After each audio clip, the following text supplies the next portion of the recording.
Well, my master is Katsura.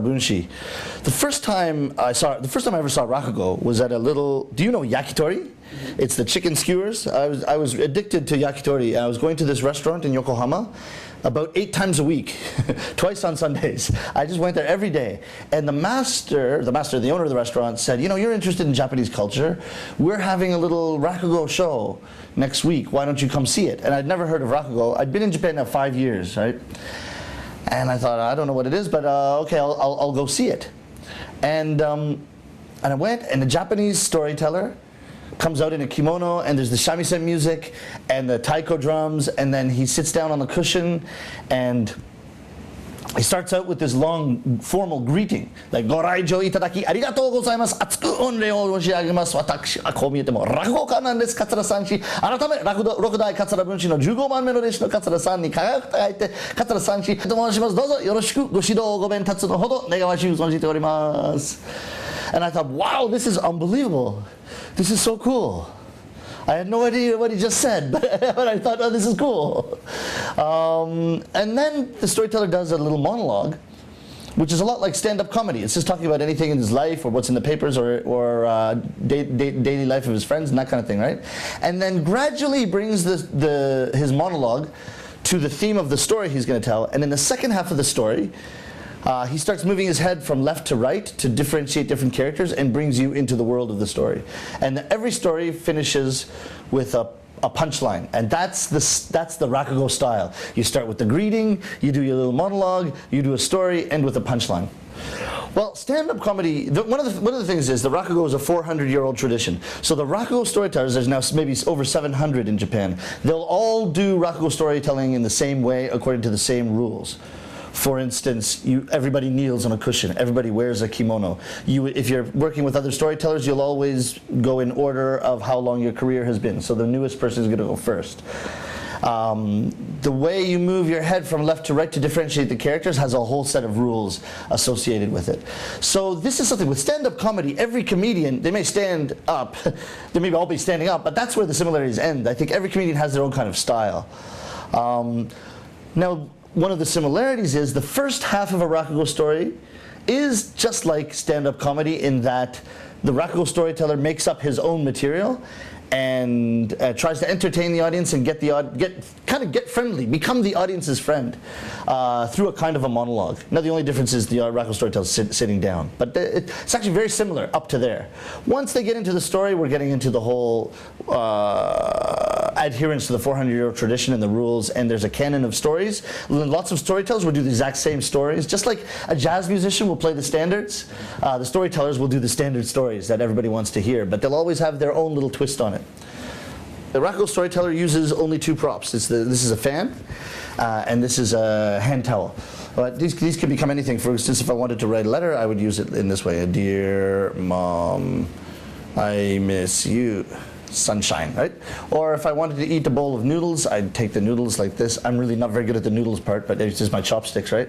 And I'd split the chopsticks and then mix up the noodles. The reason I'm not good at this is because when you eat noodles in Japan, you're supposed to make a big sound, which I'm not very good, the slurping sound, but I'll try it anyway.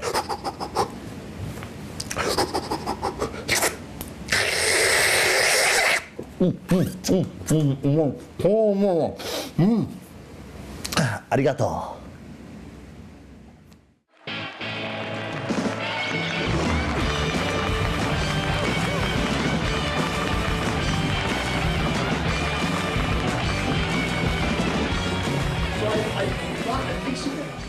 And this is very interesting. It's a manual of Japanese honorifics, which is all the polite Japanese. But basically what this book does is it lists every Japanese word from the very most polite to the almost offensive, and everything in between.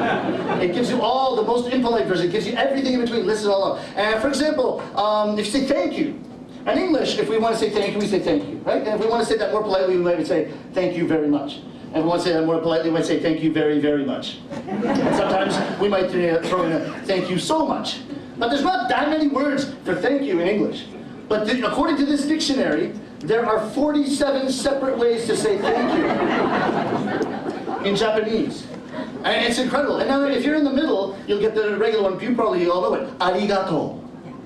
Okay, now if you want to make arigato one level politer, you would say arigato gozaimasu, which means thank you very much, right? And then if you would go a little bit more polite, you'd go domo arigato.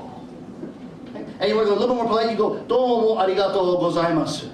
And this is what I noticed. The longer it gets, the more polite it gets in Japanese. That's a rule. So when you get closer to the top, they start to get really long. And I'll translate them directly, but they get really long here. Kore wa go teinei ni domo, which means thank you very, very, very, very much. And kokoro no soko kara kansha shite orimasu, which means I must thank you from the bottom of my heart, or something like that. And then you have kono go on wa issho wasuremasen, which means I can never repay the debt of gratitude that I owe you. And then it has makoto ni arigataku kokoro yori atsuku onrei o moshiagemasu, which is too long. These all you can, for any one of these you can get away with thank you in English. But the very, very most polite one, out of 47 Japanese ways to say thank you, the very most polite one, I still don't get what this means here. It says, Nanto kansha moshiagete yoiara kotoba mo gozaimasen, which means to express the level of thanks that I am feeling towards you now, there are no words in this language.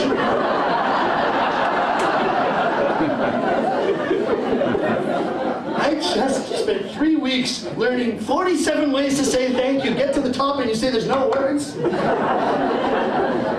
And from the middle, the arigato, they get shorter as you get less polite, as you graduate towards rude. You go arigato, then you get domo, only domo. Domo arigato is okay, but then when you get domo, you're getting very casual, right? And then you have sumimasen, and suman, gomen, warui. Warui, literally translated into English, means bad.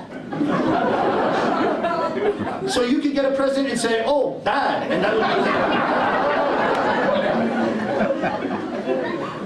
But there's one more below bad.